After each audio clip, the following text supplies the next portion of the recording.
는 바울 사도가 디모데에게 쓴 두 번째 편지입니다. 디모데는 바울 사도가 신앙으로 낳은 아들이라고 할 수 있습니다. 믿음의 자녀라고 보통 이제 얘기를 하죠. 그래서 아주 친밀하고 각별한 관계입니다. 그 디모데에게 바울 사도가 이제 편지를 쓴 겁니다. 디모데 전서가 있고 디모데 후서가 있죠. 디모데 전서는 바울 사도가 디모데 전서는 바울 사도가 3차 전도여행, 1차, 2차, 3차 전도여행을 이제 떠났는데 3차 전도여행 때 세운 에베소 교회가 있어요. 3년 동안 말씀을 가르치고 세운 아주 심혈을 기울인 그 에베소 교회를 디모데에게 맡긴 거예요. 목회를 하도록 맡기고 이제 바울 사도는 다른 곳으로 또 떠났는데 그 디모데가 목회하는 상황을 듣고는 쓴 편지가 디모데 전서입니다. 이단들이 들어오고 또 내부적으로 좀 여러 가지 문제들이 있어서 디모데 전서는 그 이단에 대한 경계 그리고 내부적으로 신앙 성숙을 위한 어떤 조언을 목적으로 쓴 것이 디모데 전서예요. 그래서 목회서신이라 이렇게 그려집니다. 그러니까 언제 썼냐면은 제가 이걸 얘기해 드리는 이유가 있습니다. 잘 들어보십시오. 사도행전을 보시면 바울 사도가 1차, 2차, 3차 전도 사역을 끝나고 예루살렘으로 갔다가 붙잡혀가지고 로마로 압송되어지죠. 로마로 가서 로마에 이제 도착하는 것으로 끝납니다. 근데 거기 로마에서는 감금되어 있기는 하나 새방에 감금된 거예요. 자기가 세를 내고 이제 민가에서 이렇게 감금되어 있는 상태예요. 그래서 좀 자유가 있어요. 왜냐하면 그 당시는 그렇게 박해가 많지 않았기 때문에. 이제 그러다가 이제 풀려납니다. 언제 풀려나냐면은 62년, 63년경에 풀려나요. 풀려나서 또 이제 여기저기 다니면서 전도 여행을 하고 복음을 전하죠. 그러는 가운데 들려와서 쓴 게 디모데 전서예요. 그러니까 63년경으로 추정을 해요. 디모데가 목회하는 현장을 이제 조언하기 위해서. 그러다가 상황이 많이 바뀝니다. 네로 황제가 다스리면서 기독교에 대한 박해가 심해지죠. 그러면서 다시 바울 사도도 붙잡혀서 로마 감옥에 투옥이 됩니다. 이제는 감옥이에요. 감옥. 아주 힘든 곳이에요. 거기에 투옥되어서 풀려날 기미가 없습니다. 오히려 그 당시는 큰 운동장, 원형극장 같은 데서 화형을 시키고 또 짐승에게 무릎 꿇게 하고 하는 그런 상황이었어요. 그래서 바울 사도는 더군다나 더 복음을 전하던 주동자니까 아마도 제가 보기에는 사형의 날짜가 정해진 듯 싶습니다. 그걸 알고 있는 바울 사도가 이제 쓴 것이 디모데에게 마지막 편지로 쓴 것이 디모데 후서입니다. 그래서 바울 사도가 쓴 편지글이 13개가 있는데 가장 마지막에 기록된 것이고 노년이고 이제 죽기 얼마 남지 않는 시간에 쓴 것입니다. 67년경으로 추정합니다. 그래서 이 편지를 보면 굉장히 개인적인 내용도 있고 또 그가 처해 있는 상황 속에서 왜 이 편지를 썼는지를 알 수가 있습니다. 순교의 순간이 다가오고 있는 시기, 그리고 감옥에 갇혀서 아무런 도움을 받지 못하는 상황, 홀로 내버려진 상황, 추위나 더위도 막을 길이 없는 곳. 지금 이 편지를 쓰는 당시도 추운 겨울이에요. 옷도 변변치 않아요. 나중에 보면은 디모데에게 외투를 가져와라 이렇게 얘기할 정도로 춥습니다. 굉장히 어렵고 힘든 상황이죠. 노년에 그것도. 바울 사도는 지금 그의 인생에 있어서 가장 어려운 상황에 처해 있는 거죠. 청년 때 회심 이후에 수십 년 동안 복음을 전하던 사도의 그 마지막이 굉장한 고난 속에 있는 것입니다. 힘든 상황 속에 있습니다. 이런 바울 사도의 모습을 보고 많은 사람들이 복음을 전하고 복음을 따라 살면 저렇게 되는구나. 얼마나 허망하고 부끄러운 삶인가 이렇게 생각을 합니다. 그래서 많은 사람들이 바울 사도의 지금의 상황을 보면서 아유 안되겠다, 내가 잘못 들어왔지, 그러고는 바울을 버리고 또 복음을 버리고 떠나가는 경우가 많았어요. 복음이 이런 것이라면 나는 떠나겠다. 그러고는 바울을 버리고 떠나는 사람들이 있습니다. 그래서 15절 보시면은 이렇게 되어 있습니다. 아시아에 있는 모든 사람이 나를 버린 이 일을 내가 아나니 그 중에는 부겔로와 허모게네도 있느니라. 아시아에 있는 모든 사람들이 바울 사도를 버리고 떠났어요. 아시아에 있는 모든 사람들뿐만 아니라 우리를 포함한 모든 지역의 모든 시대의 많은 사람들이 이 문제로 신앙에 고민을 하거나 의심하거나 떠나가기도 하지 않습니까? 믿었는데 왜 이러는가? 복음이라고 하는데 왜 점점 어려워지고 고난이 오는가? 아니 나는 한참 믿었는데 뭐 좋아지는 것도 없고 맨날 왜 이 모양이 이 꼴인가? 예수 안 믿는 옆집 영희 엄마는 잘 먹고 잘 사는데 나한테 찾아와서는 당신은 예수 잘 믿고 교회 다니는데 왜 맨날 그렇게 일이 안 풀리고 그럽니까? 그런 얘기를 들으면 부끄럽고 또 의심이 들고 그러죠. 내가 예수 믿고 교회 나가서 잘 돼야지 누구들을 만나든지 떳떳하게 얘기해 줄 수 있는데 이게 뭐지? 내가 잘못 나온 거 아닌가? 예수 믿으면 이렇게 된다 라고 떵떵거리며 살면서 이렇게 얘기할 수 있으면 좋겠는데 그게 아니라 힘들고 어렵단 말이죠. 예수 믿는 게 도대체 뭔가? 복음은 도대체 왜 이렇게 현실에서 힘을 못 쓰는가? 우리 교회만 해도 왜 이 모양인가?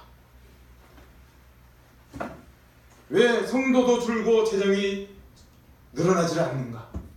왜 점점 힘들어지고 있는가? 교회를 잘못 선택한 거 아닌가? 교회를 옮겨 말여? 이러고 있지는 않습니까, 여러분? 혹시? 여기 보니까 그러네. 아시아에 있는 모든 사람들이 바울을 버리고 떠나갔어요.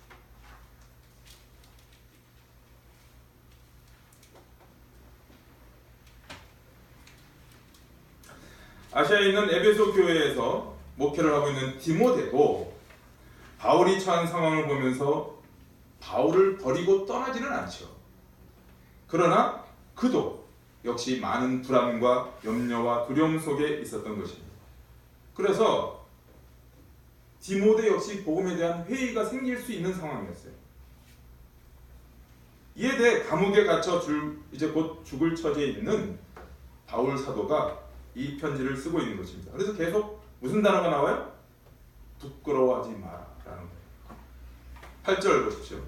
그러므로 너는 내가 우리 주를 증언함과 또는 주를 위하여 갇힌 자 된 나를 부끄러워하지 말고 오직 하나님의 능력을 따라 복음과 함께 고난을 받으라. 나를 부끄러워하지 마라. 12절. 이로 말미암아 내가 또 이 고난을 받되 부끄러워하지 아니하면 나도 부끄러워하지 않는다. 내가 믿는 자를 내가 알고 또한 내가 의탁한 것을 그날까지 그가 능히 지킬 줄을 확신합니다. 16절 부끄러워하지 않는 사람이 또 있습니다. 오네시보로. 원하건대 주께서 오네시보로의 집에 긍휼을 베푸시옵소서. 그가 나를 자주 격려해주고 내가 사슬에 매인 것을 부끄러워하지 아니하였습니다. 바울 사도는 자신의 처지를 생각하면서도 자기 자신이 처한 것에 부끄러움을 갖지 않아요. 디모데에게나 우리에게도, 이 편지를 읽는 우리에게도 부끄러워하지 말 것을 강력하게 얘기하고 있습니다. 바울 사도가 이렇게 자신 있게 얘기하고 또 우리에게 권고하고 디모데에게도 권고할 수 있는 이유가 뭘까요? 아니 잘 돼야지. 근데 그게 아니라 지금 비참한 상황으로 곧 죽을 날이 가까워지고 있는, 정말 세상적으로 보면 망해가는 거 아니에요?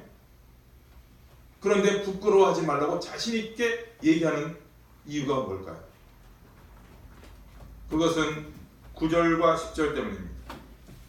9절 보십시오. 하나님이 우리를 구원하사 구원하신 소명으로 우리를 부르심은 우리의 행위대로 하심이 아니요 하나님이 우리를 구원하사 거룩하신 소명으로 우리를 부르셨어요. 거룩하신 소명, 하나님 나라의 백성으로 우리를 부르신 것입니다. 그런데 그 부르심은 우리의 행위대로가 아니에요. 내가 잘나서 하나님이 그렇게 하신 것이 아니고 내가 못난 것으로 또한 그것이 손상되어질 수 없다는 거예요. 나의 잘남과 못남으로 내가 하나님 나라 백성이 된 것이 아니라 하나님의 전적인 선택과 능력과 하나님의 권능으로 이루어진 것이라는 거죠. 그래서 나의 못남이 드러날 때조차도 그것은 포기되어질 수 없다라는 것이에요.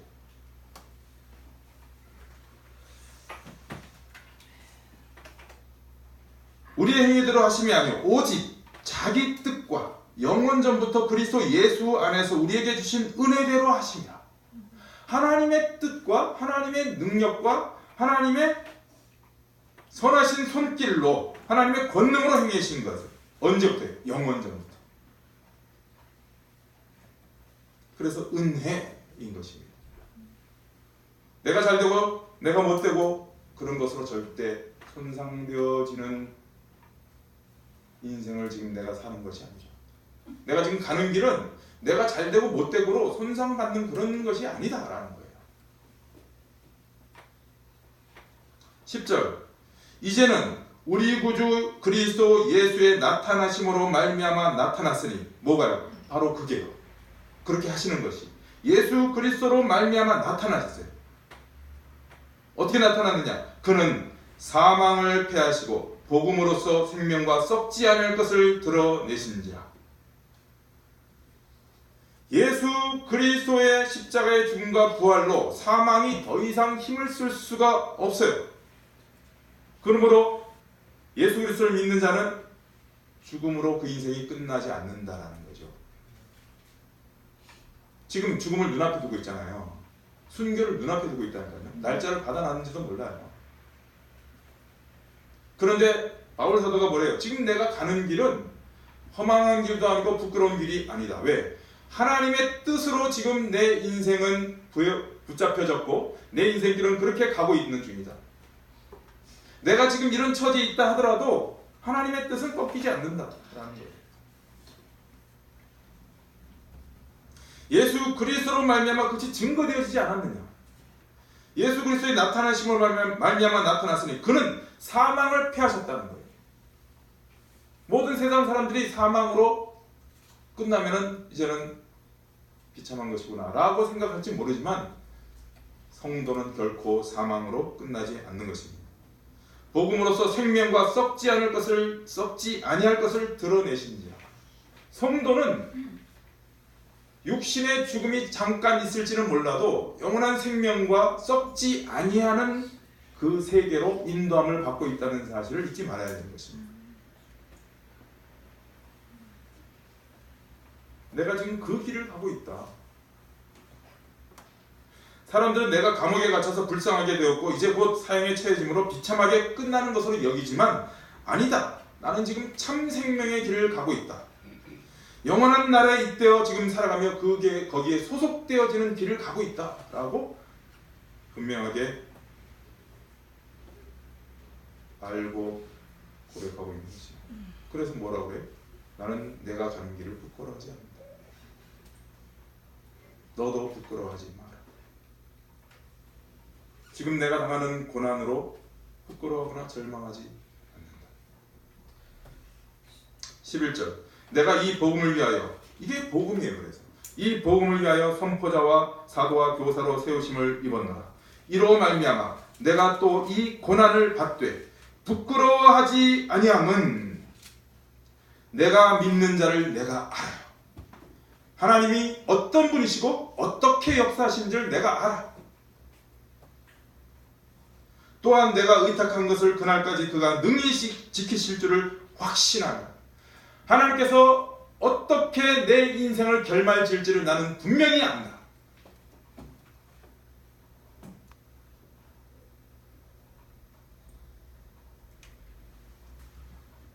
여러분은 어떻게 살아가십니까? 여러분은 무엇으로 여러분의 인생을 평가하십니까?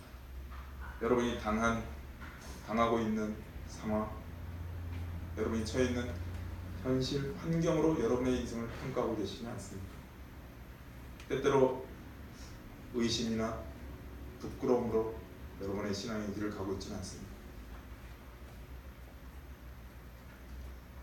여러분, 이 세상이 전부라면 바울 사도가 가장 비참한 자요, 가장 부끄러운 자예요. 맞아요. 어리석은 삶을 살다 간 사람이죠. 그러나 이 세상이 전부가 아니라 영원한 세상이 있다면 바울 사도야말로 가장 복된 길을 가는 사람입니다. 어리석은 삶을 사는 것이 아니라 가장 지혜로운 삶을 살아가고 있는 사람. 세상적으로 보자면 노년의 비참한 가운데 있으면서도 자기가 가는 길을 분명히 알고 담대하게 그 길을 힘있게 걸어가는 사람. 그래서 1절에 뭐라고 얘기합니까? 1절부터 이렇게 얘기하는 것입니다. 하나님의 뜻으로 말미암아 그리스도 예수 안에 있는 생명의 약속대로, 생명의 약속대로, 그 생명이 어떤 생명인지 아는 것입니다. 그리스도 예수의 사도된 바울, 자기를 그렇게 고백합니다.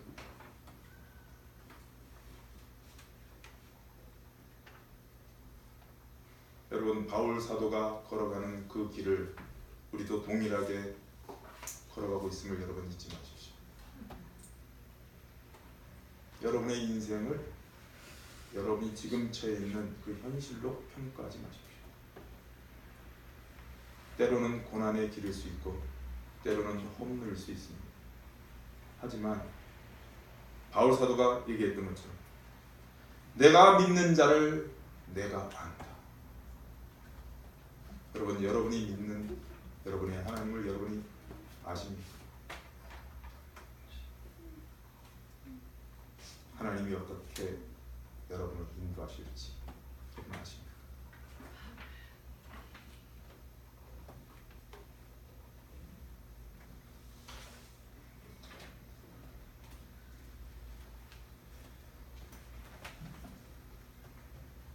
이걸 확신하는 바울 사도가 13절 14절에 이렇게 얘기합니다. 너는 그리스도 예수 안에 있는 믿음과 사랑으로서 내게 들은 바 바른 말을 본받아 지키라. 우리 안에 거하시는 성령으로 말미암아 내게 부탁한 아름다운 것을 지키라. 바울 사도는 자신의 믿음을 디모데에게 전하면서 나를 본받으라. 나와 같이 그 길을 함께 가자. 성령께서도 너를 권면하고 있지 않느냐. 여러분의 인생을 한번 돌이켜보시고 여러분이 가고 있는 이 길을 한번 살펴보시기 바랍니다. 그리고 여러분이 이 믿음의 길을 힘있게 가시기 위해서는 바울의 이 권면을 귀담아 들으시고 내가 지금 어떤 발걸음을 옮겨가고 있는가 확인하시고 우리 모두가 다 함께 동일하게 누구를 만나든지 이와 같이 담대하게 선언했으면 좋겠습니다. 나는 내 삶을 부끄러워하지 않는다. 내가 가는 길은 가장 바른 길이요 복된 길이요 참 생명의 길이다. 이 길을 걸어가시고 여러분의 자녀 대대까지 이 믿음의 길을 물려주시는 여러분의 인생이 되기를 주의 이름으로 축원합니다. 기도하겠습니다. 하나님 아버지, 바울 사도의 노년은 감옥에 갇혀 언제 죽을지 모르는 상황 속에 있습니다. 많은 사람들이 떠나갔습니다. 디모데도 불안해합니다. 하지만 바울 사도의 그 권면과 고백은 담대하고 당당합니다.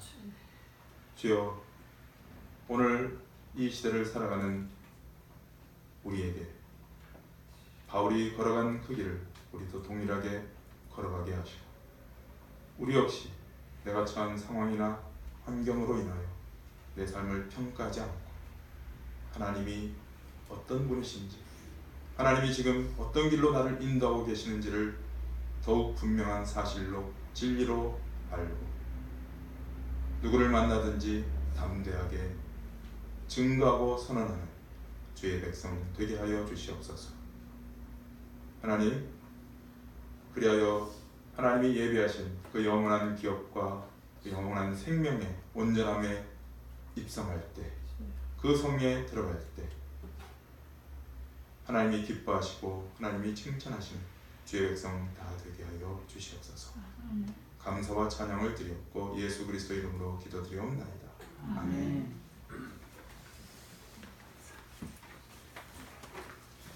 시간에는 이제